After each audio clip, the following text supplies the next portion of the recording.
technically saya diagnose 2021 September. Okay. September. With breast cancer lah, stage 1.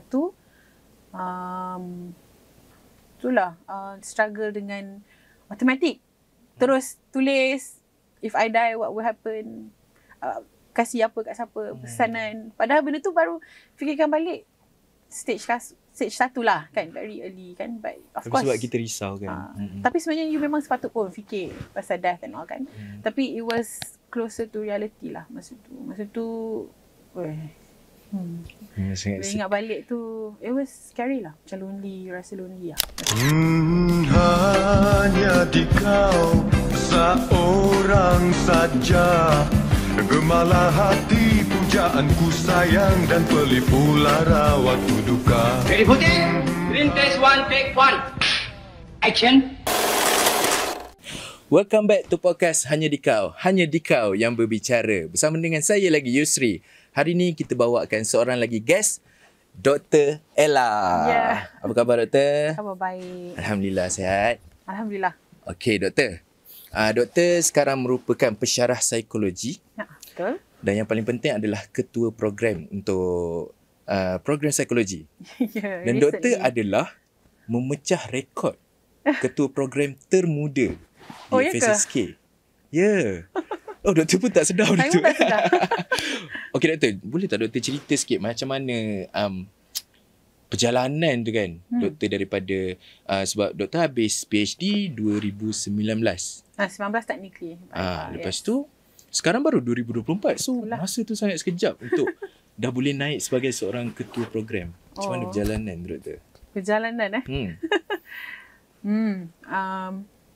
it's itulah panjang cerita dia kalau nak cerita kan, but technically saya rasa habis belajar tu 2019. Okay. Balik from Sheffield masa tu.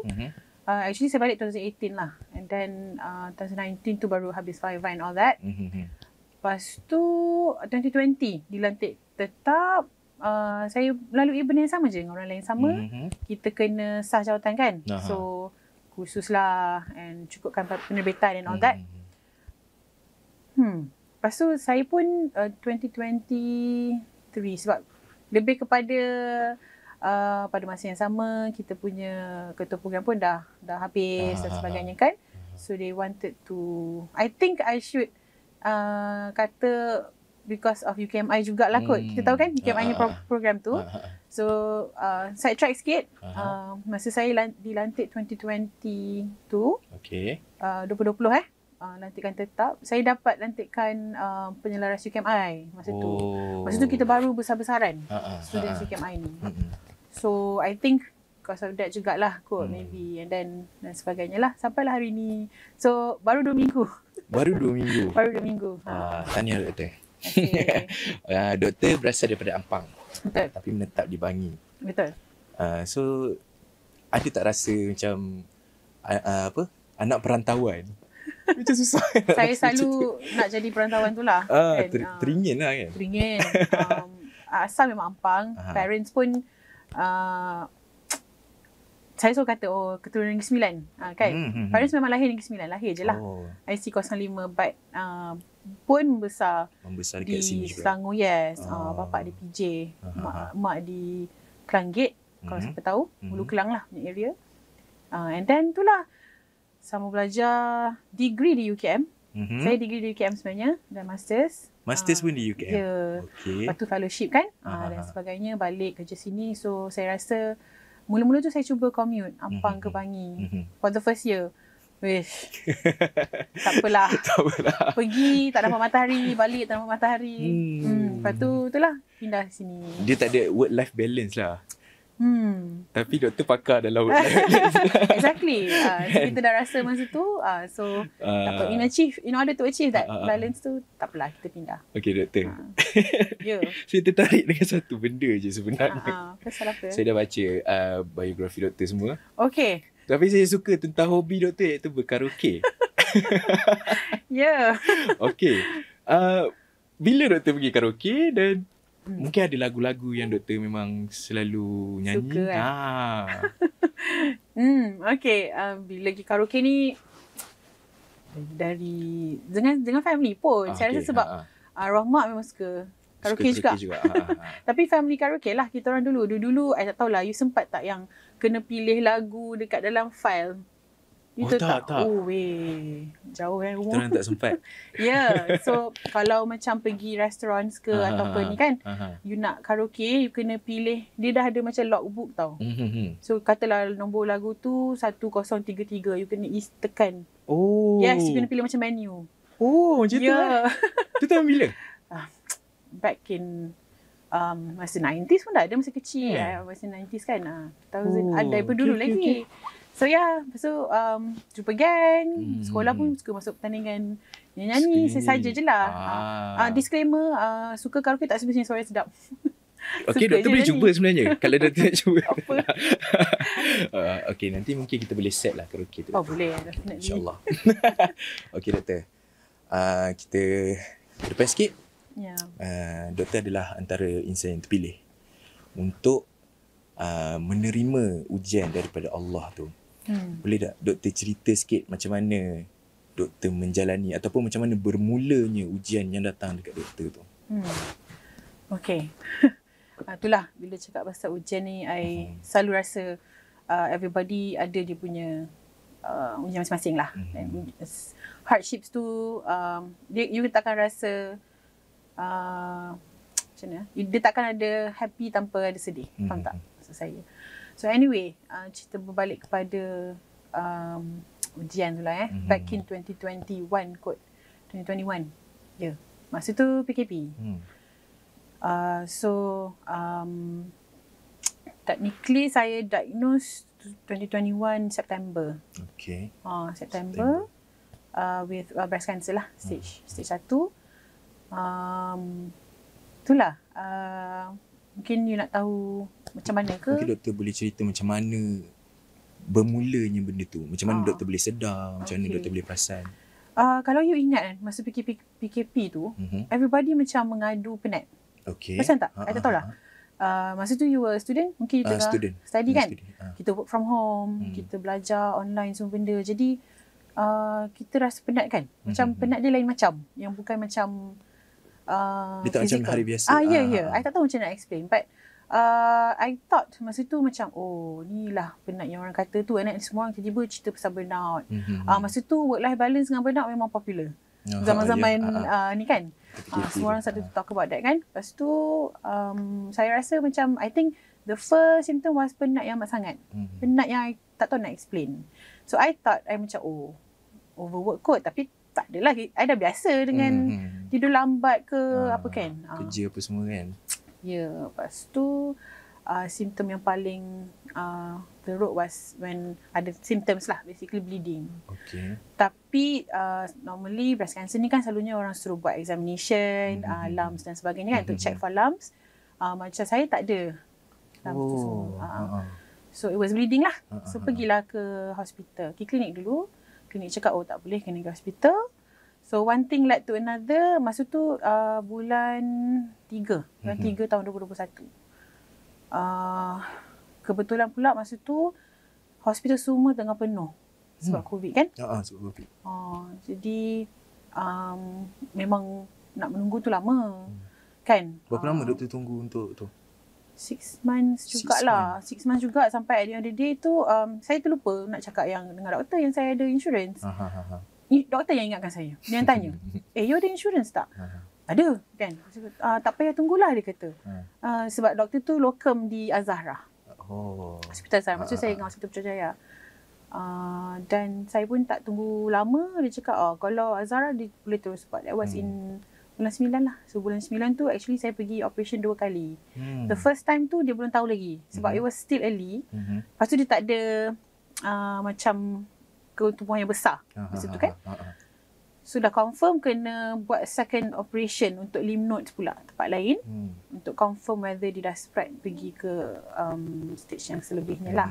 So alhamdulillah dia tak spread, dia masih contain. That's why they can itulah declare as stage 1. Macam itulah. Tu leading up to it lah. So that was in September 2021. So it's been 3 years. Itulah, tak terfikirlah 3 tahun. Tak rasa kan? Tak rasa kan.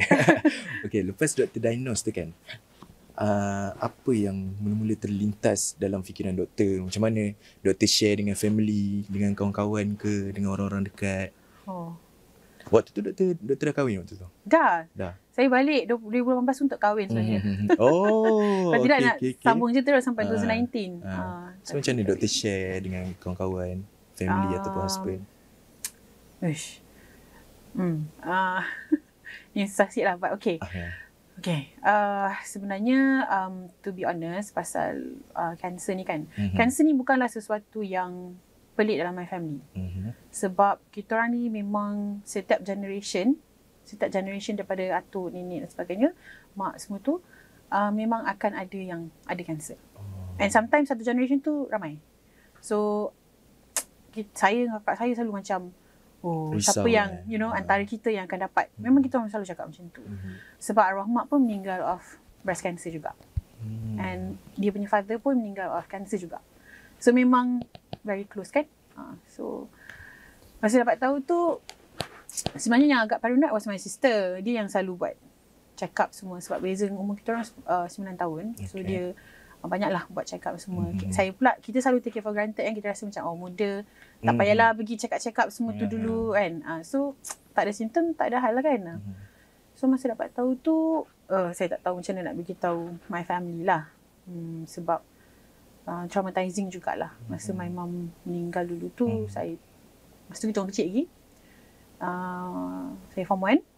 Tapi dia lamalah nak survive tu kan. Masa tu doktor cakap dia tak sampai setahun pun boleh hidup. But ni masa 2001, tahun 2000 macam tu, ibu lahir kot. 2000 baru lahir. Ya. Tapi she survive for 4 years. Lepas tu dia stage 4 tau. Tapi dia survive. Zaman tu cancer tak popular, bukan nak kata popular, common. Macam sekarang kan. And teknologi tak macam dulu. Dulu dia dirawat di Hospital Putrajaya. That's why I insisted I nak pergi Hospital Putrajaya. Sebab I rasa macam, tak tahulah semangat mamam kat situ kot. Masa tu I can tak bina, tak ada lagi. So masa tu I beritahu my father lah yang teruk sebenarnya. My father sebenarnya kalau nak tahu, lagi 2 hari nak operate baru saya check up. Saya memang diam sepanjang-panjang. Sebelum nak operate tu berapa lama doktor simpan 6 months kan? 6 months tu. Dan 6 months tu everyday bleeding. Macam tu lah. So sebenarnya lebih kepada anxiety, kita tak tahu risau kan. Masa ni lah kita kan ambil psikologi. Mungkin Tuhan nak test. Okay, you're a psychologist kan. So macam mana you nak cope ni? Tapi my husband lah was my rock. My husband memang sangat supportive sebab arwah ayah dia pun meninggal of cancer. So very supportive. Masa tu dekat dan beritahu my family, I pula yang kena console my family macam jangan sedih, macam itulah tu balik. It's okay. Tapi I had that time untuk proses sebelum beritahu family lah. Doktor lepas dapat tahu tu, macam mana doktor lawan benda tu? Maksudnya siapa yang menjadi penguat tulang belakang doktor untuk doktor sampai hari ni? Alhamdulillah doktor masih okey. Itulah tak boleh nak gambarkan dengan kataan pun juga. Tapi kalau saya boleh describe, struggle dia adalah struggle dengan diri sendirilah. I mean, you ada support keliling, ada you punya family, you punya friends. Tapi bila kita dah confirm ada macam confirm you sakit kan, suddenly you rasa sangat alone. I tahu macam nak explain because padahal saya ni, kalau semua orang yang kenal saya memang tahu saya ni banyak kawan. I'm always with friends and family. Ya, tapi bila benda tu jadi, bukan, tak tahulah, I don't think it's denial. I accept cepat. Sebab I kata, okay, somebody is bound to get, so it's me. Not my sister ke apa kan. But, itulah, struggle dengan matematik. Terus tulis, if I die, what will happen? Kasih apa kat siapa? Pesanan. Padahal benda tu baru fikirkan balik. Stage stage 1 lah kan, very early kan, but of Tapi course sebab kita risau kan. tapi sebenarnya you memang sepatut pun fikir pasal death and all kan. Tapi it was closer to reality lah masa tu Sangat bila ingat balik tu, it was scary lah. Macam lonely lah. Macam sekarang ni, doktor punya cancer tu sekarang, dia still at stage 1. Itulah. The thing is, nak kata kita bebas pada tu kan, dia ambil masa. So sekarang ni saya still under treatment sebenarnya. Tapi makan ubat je lah, oral treatment. Radioterapi pun dah selesai. Masa tu terus after operation, terus buat radioterapi for 23 times. Masa tu alhamdulillah jenis kanser saya tak perlu chemo and it was early stage. So dia apparently kanser ni pun ada berbagai jenis kan. So masa tu lah kita banyak membaca pasal kanser kan. Banyak buat study. Itulah researcher kan. So yes, and then sekarang ni makan ubat. So for 5 years. Okay. Dari mana doktor dapat semangat positif untuk nak tempuh? Even sampai sekarang pun kan, kadang-kadang pun mestilah ada rasa risau. Apa yang mungkin doktor ada buat something ke? Mungkin doktor memang pergi karaoke untuk lupakan. Kan. Kita panggil coping lah kan. Coping style ni, strategi ni lain orang, lain cara. Nak cakap dia ada ups and downs. Ada hari yang tiba-tiba you nak sedih, you sedih je lah. Bagi saya, you are allowed to cry. You are allowed to be angry. You are sebab itu adalah asas emosi. So kadang-kadang ada orang macam tahan.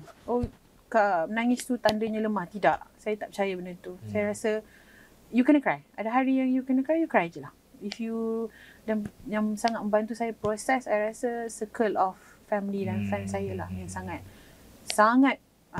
masa tu lah saya rasa ujian tu bukan pada saya je, tapi saya rasa pada keluarga, pada my sister ambil cuti, lepas tu datang duduk rumah saya. Masa tu ialah terus dia kata, dia terus check saya punya pantry macam makanan kan. Ni tak ada, ni tak boleh, processed food ni semua tak boleh. Dia buat fishball from scratch. Ikan dia. Dia buat roti, dia buat dia buat sendiri cube semua. Ayam ni kan, normal cube. Dia buat lah proses, dia buat sendiri. Tak ada processed food. So itu pun antara memberi semangat lah. Kalau orang lain semangat untuk kita, we should, at least be, Kita pun patut semangat juga, bangun juga. Kita semua kenal doktor, seorang yang happy go lucky, ramah dengan orang apa semua kan. Tapi waktu doktor kena tu, doktor memang tak ada share dengan siapa dekat sini kan. Macam mana doktor sembunyikan perasaan sedih, perasaan takut tu? Sebab orang memang sentiasa tengok doktor happy, doktor periang apa semua kan. Masih lagi periang lah kan. Even sampai sekarang pun. Mungkin satu masa tu PKP. So saya diberikan ruang untuk proses sendiri kan. So proses sendiri dengan my family lah, my husband dan sebagainya. Tu pun satu lah. My husband tu macam, ya Allah, God send lah, macam diturunkan untuk bantu saya lah, saya rasa. Kawan-kawan saya tak cerita sebab my best friends pun diorang memang very emotional nanti. So saya punya approach masa tu, kalau saya cerita dengan orang, dia akan ada, of course kita nakkan orang berdoa untuk kita dan sebagainya kan. Tapi pada masa yang sama, kalau saya rasa if telling people akan sentiasa bergelumang dalam, nanti saya sedih kan. Saya pun sentiasa teringat, nanti diorang pun akan, cara dia cakap dengan you akan berbeza, cara dia rayu akan berbeza. I do not want that. I tak nak. Bagi saya, treat me normal sebab saya masih rasa functional. Saya okay. Dan kalau nak ikutkan, ada je orang lagi yang tidak berupaya more than me. So I should not complain lah masa tu. Saya bersyukur because bagi saya, sebab saya tahu salah seorang tu mesti akan kena kan. Because the chances is that, risiko dari segi biologinya lah. Saya anggap benda tu sebenarnya sebagai satu nikmat sebenarnya. Rather than ujian, because Allah bagi benda tu masa dia baru. Dan saya muda. Dan saya kuat untuk harungi. Yes, masa my mom was diagnosed, she was quite dah later in life kan. Terus stage 4. Sakit. Waktu perasan tu. Ya, dan saya memang masih ingat dia punya proses. Kita orang pergi Hospital Putrajaya, dia punya radioterapi, chemoterapi, and it doesn't stop there. Kat rumah memang teruk kan. Tapi I had satu benchmark untuk di-comparekan. You faham tak? So bila saya kena, saya rasa macam Ella boleh kuat macam ni kan. Ella boleh jalan sendiri. Hari ni operate, esok I dah berjalan macam biasa. Alhamdulillah. And then I tak ada reaction to the views ke kan, full views kan. Dah lah tak pernah masuk hospital, Yus. That was my first time. Before this memang tak pernah? Tak pernah. Seorang yang sangat susah nak pergi klinik. Susah sakit? Selagi, Alhamdulillah memang susah sakit. Kalau sakit-sakit, tapi jarang lah. Macam demam macam tu je lah kan? Demam manja-manja je sebelum ni. Faham. So bila ke hospital tu macam wow, dah lah saya suka tengok cerita-cerita macam Grey's Anatomy kan. Oh macam ni rupanya all the knives and what not kan. Macam macam ni rupanya dalam bilik. Faham. Macam mana doktor kan lepas dah lalu semua tu, after selepas daripada semua tu, mungkin doktor ada perubahan dengan kehidupan doktor sendiri. Doktor tukar cara hidup doktor ke? Macam mana boleh share ke cara pemakanan ke? Good question, Yus. I rasa orang mesti macam nak tahu juga kan. As in like, okay, lepas tu apa terjadi? Bila it's a lifestyle change lah, saya rasa. Saya mengaku sebelum ni memang tidur saya haywire.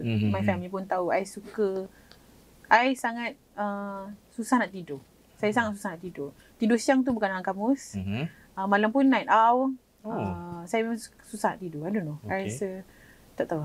Kita sehari berapa jam doktor tidur? Dulu, lepas tu, because saya kan kalau you tengok daripada degree and then masters and then PhD.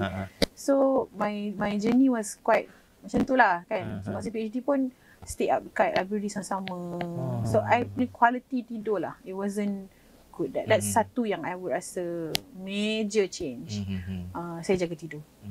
Lepas tu, kedua, obviously pemakanan. Tapi, Yus, saya ni foodie. I think you can tell. Susah So, inilah ujian sebenar.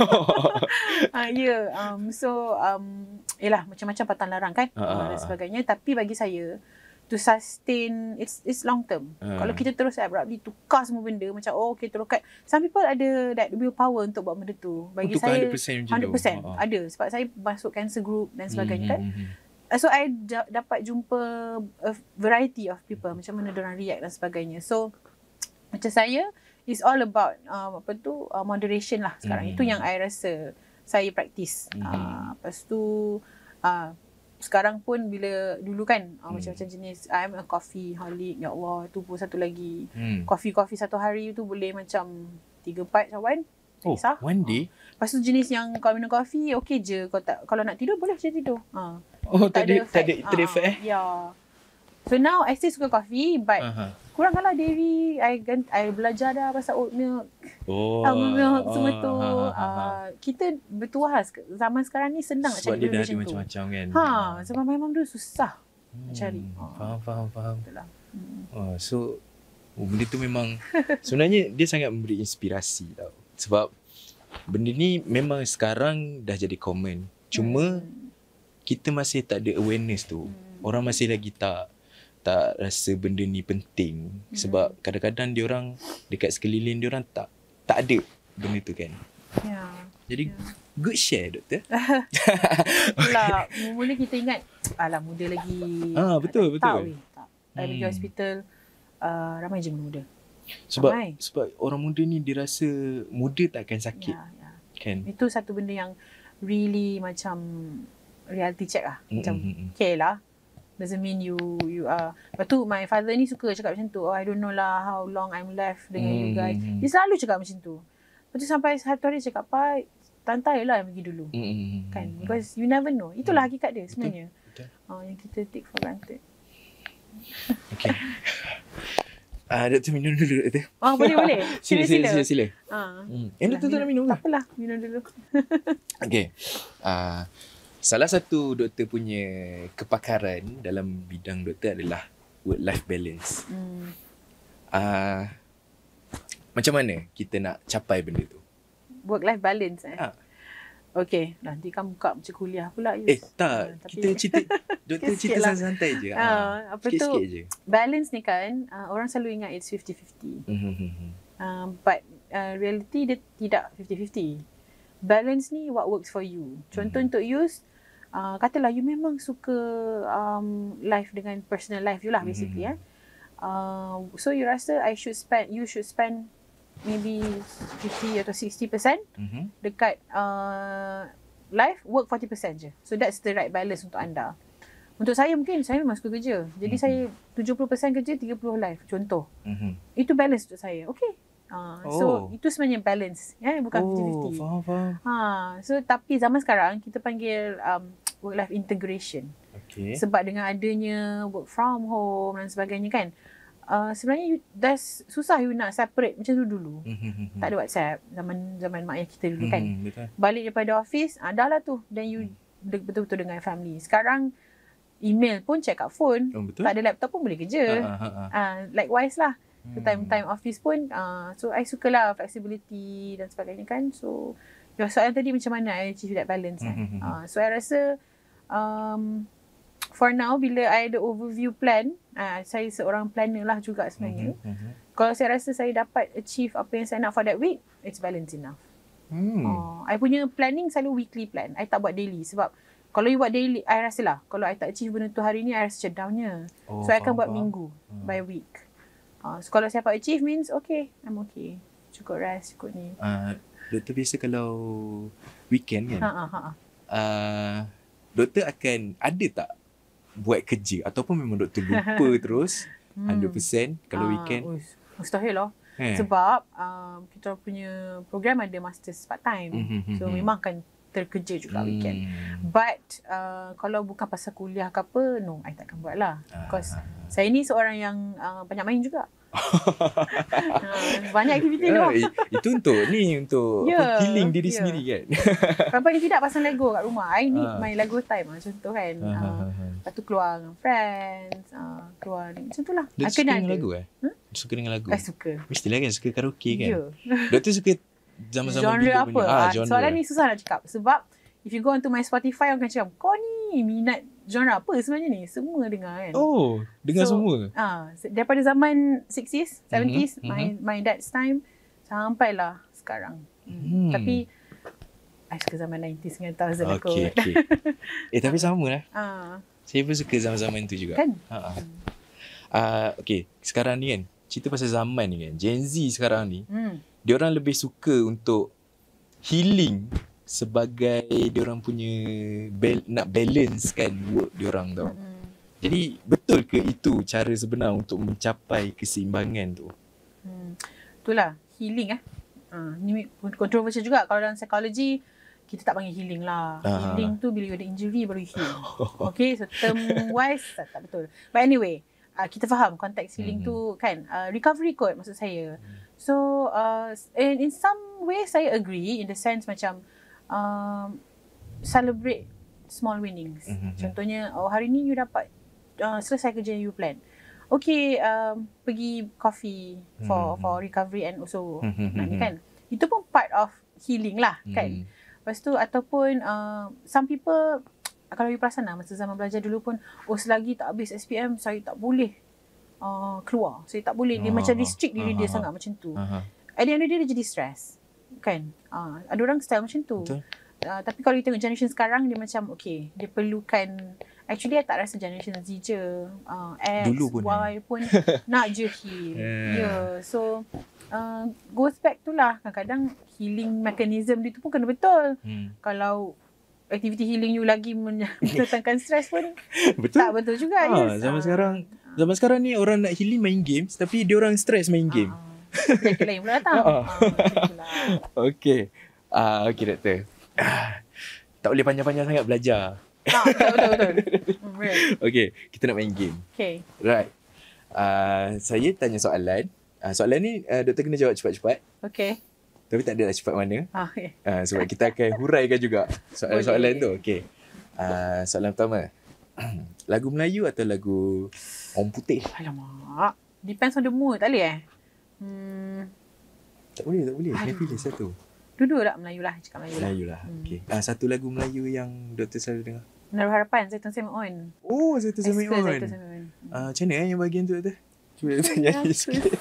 Pandai dia Kini masih sendiri. Okay. Yeah. Coffee, tea or me? Coffee, definitely. Oh, bukan me Oh, you. Boleh juga. Coffee. Today lah, Okay, from today you. Okay. Makeup atau natural beauty? Oh, I suka makeup. Suka makeup. Natural beauty is good juga. Tapi I suka makeup punya industry and technology. Macam, ada pula macam ni I intrigue. Kalau I punya TikTok tu banyak makeup banyak keluar transformation. makeup. I suka. Doktor memang jenis kumpul barang makeup ke macam mana? Tak kumpul lah. Tak kumpul lah. Tapi I tak tahu. My husband akan tak agree dengan saya lah. But anyway, okay lah. I suka belajar macam, sekarang ni ada macam ni. Teknologi macam ni. Okay. Doktor dulu sekolah SBP atau sekolah biasa? Sekolah menengah. Sekolah menengah. Oh, dulu kat KYS. KYS? It's a bukan sedap SPP lah. Private school lah dulu. Okay. Asrama kat Melaka. Okay, yang ni pun akan jadi kontroversi juga soalan ni. Okay. Solat tarawih 8 rakaat ke 21 rakaat? 8 lah. I ngaku 8. I tak teragak Biasa pergi masjid ke? 21 tu rap. Cubalah kan. Akan ada kan. Cuba tahun ni lah. InsyaAllah. Okay. Dalam satu session of Ramadan tu I rasa itulah. Okay. Selalunya 8 lah. Jarang tu ni. Faham. 3 lauk wajib waktu raya. 3 lauk wajib, rendang ayam, kuah kacang. And also lodeh, kuah lodeh. Kuah lodeh. Kuah kacang biasa makan dengan apa? Kita orang kuah lodeh tu campur dengan kuah kacang. Oh, ya ke? Serius lah? Sedap. Tahun ni try. Okay, saya akan try. Confirm. Tahun ni ada berapa pasang baju raya? Saya dah berjanji dengan diri sendiri untuk tak terracun. Okay. Tapi dah beli satu. Belum puasa lagi. Dah beli satu. Mungkin 3. Okay, tahun ni raya warna apa? Tapi alasan saya macam ni. Ni boleh pakai pergi office. Okay. So sebenarnya tak ada raya sangat. Okay, faham. Warna apa tahun ni? Itulah orang asyik kata burnt orange kan. Brick orange kan. You dengar kan? Tapi my family kata tahun ni nak pakai black lah. Black. Okay. Safe. 3 brand pakaian kegemaran. Kalau tak ada brand pakaian, mungkin handbag, mungkin... I suka local scene kita sekarang. Our current local scene. Petit Mois. Apa lagi Mimpi kita pun I suka. Ni semua local brand kita lah. Kalau Kisha, Tudung People. I memang suka local brands. Local brands. Faham. Okay, scene nice. sekarang lah. 3 drama favourite. 3 drama favourite Tak kisah dari negara mana pun. Drama Bridgerton kot. I suka Bridgerton. You pernah tengok? Tak. Drama kan? Cerita tak ada movie. Tu drama mana tu? Bridgerton. Is it American or UK? Tak ingat. Tapi dia style zaman dulu punya, zaman Shakespeare, zaman Jane Austen punya style. Literature ni dulu tapi dia modernize sikit. Dia macam lagu klasikal tapi lagu Rihanna macam tu. Okay. Saya suka that drama. Lepas tu kita bagi adil lah dengan Melayu. Drama apa Tak tengok drama Melayu. Dia macam ni tau. Dia ada love hate relationship dengan drama Melayu. Sebab kita geram. Okay. Kita tahu dah apa nak jadi. Tapi kita nak tengok. You faham tak? 7 hari mencintaiku itulah antaranya. Okay. Tapi you tengok juga sampai habis. Betul. Lepas tu tapi I suka ni lah macam Suits, if you know Suits. Kan. Lepas tu dengan investigatif lah, dengan kat lawyer-lawyer. Dulu Doktor biasa layan drama dekat mana? Kat rumah Netflix Netflix and chill. Dulu masa belajar kat UK subscribe Amazon Prime juga. They have nice juga lah comedies kan. Friends. Tak boleh. Macam mana boleh lupa je kat Friends Friends. Yes, Friends. So banyaknya Netflix lah. Okay. Tapi sekarang dah lama lah tak tengok drama. Ya ke? Sebab busy lah. Tak. Suka layan YouTube. Tengok apa? Tengok vlogs. I suka tengok vlogs. Vlogs macam mana? Random macam okay. If you tengok I punya vlogs kan, punya history, ada je Rai TV. I suka follow Rai TV. Kan orang kan suka pergi travel and very informational. Lepas tu ni Hani Jubu, I tak tahu kalau you tahu. Hani Jubu ni Korean housewife yang tak tunjuk muka. Kerja dia kemas rumah. Tengok dekat YouTube Ya. You boleh bayangkan tak? Saya tengok sejam. Selalunya dia punya tu about 55 minutes. Macam mana dia susun benda dalam fridge. Macam mana dia susun. Tapi dia tak cakap. Diam sediam-diamnya. Tapi selalu juga kat ni FYP TikTok. Memang addictive. Lepas tu kan, lepas dah tengok kita rasa rasa nak buat. Rumah dah kemas. Rasa nak buat juga. Faham. Tahun ni raya kat mana? Alah, soalan tak best. Saya kahwin dengan orang Ampang juga, Yus. Oh, ya ke? Tak berkembang. Okay, cerita sikit macam mana jumpa. Aduh, saya berdoa sebenarnya nak dapat orang jauh. Okay. Tapi itulah, tak semua kita dapat kan. But anyway, lepas saya habis asasi, saya buat asasi Sains, UiTM. And then, saya kerja part time. Saya dulu daripada SPM pun memang rajin kerja lah. Cari duit sendiri. First job was in Giordano Junior. Tahu tak? Giordano. Tahu. Kat KCC masa tu. But then saya kenal my husband masa saya punya second job. Dekat Carrefour Ampang. Oh, jumpa dekat waktu ni lah. I jadi cashier, dia pun jadi cashier. Dia baru habis TPM. I rasa masa tu saya baru habis asasi tu. Itulah kerja di cashier, scan dia terscan pula saya. Terscan hati pula. But kena, that was in 2009. Use lama kan? 2009. 2009. Lepas tu saya masuk UKM, dia masuk UiTM. Sampailah 2018 baru kita kahwin. Ya. Lamanya. Wow, sweetnya. Okay. Last kali doktor, kita dah dekat closing. Cepat terus kan? Masa berlalu. Tapi tak apa, nanti kita boleh borak lagi. Nanti kan kita nak set karaoke sama-sama kan. Okay, doktor memang seorang yang sangat kuat.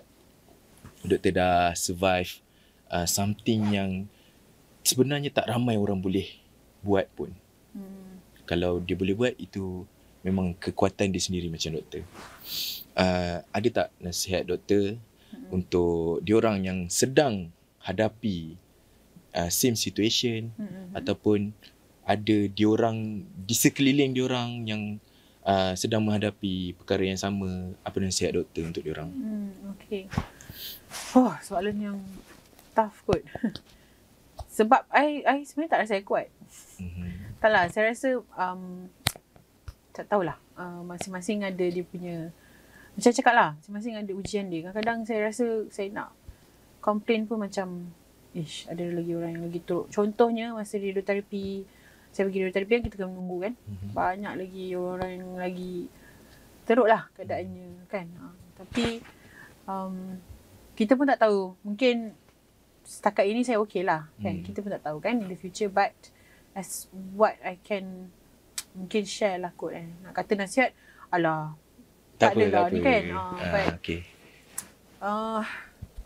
Klise lah bunyinya. Tak apa. Tapi the power of the mind.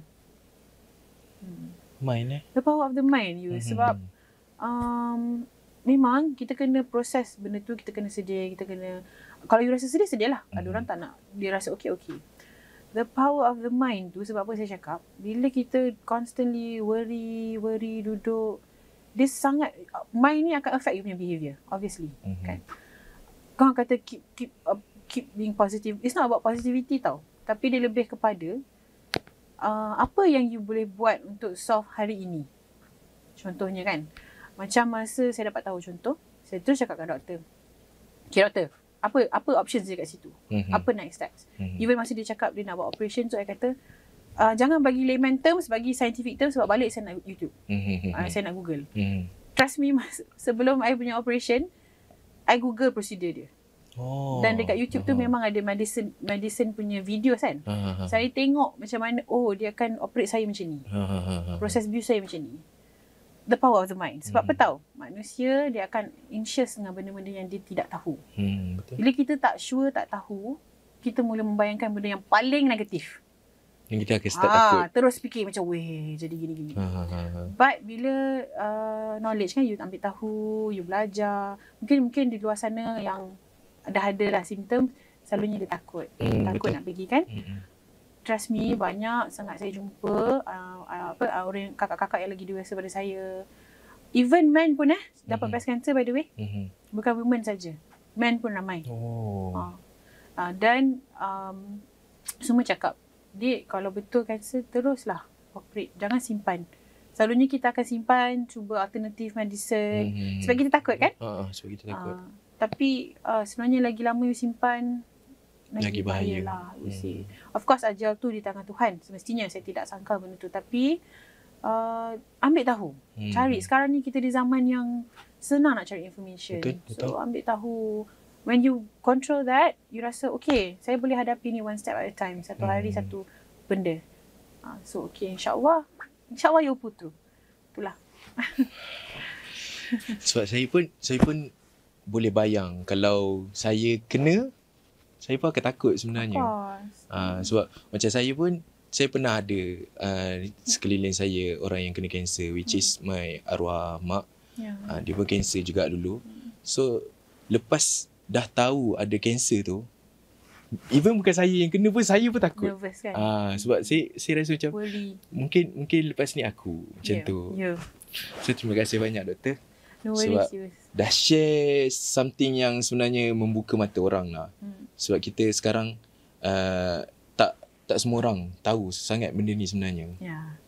InsyaAllah. Okay doktor, thank you so much. Thank you. Thank you so much kerana datang untuk podcast Hanya di Kau. Nanti kita set yang karaoke kita tu. Boleh. Okay doktor, thank you. Thank you Sidi. Alright, thank you juga korang dah layan podcast Hanya di Kau. Jumpa lagi next video. Bye-bye. Assalamualaikum. Subscribe, comment, share, like. Thank you.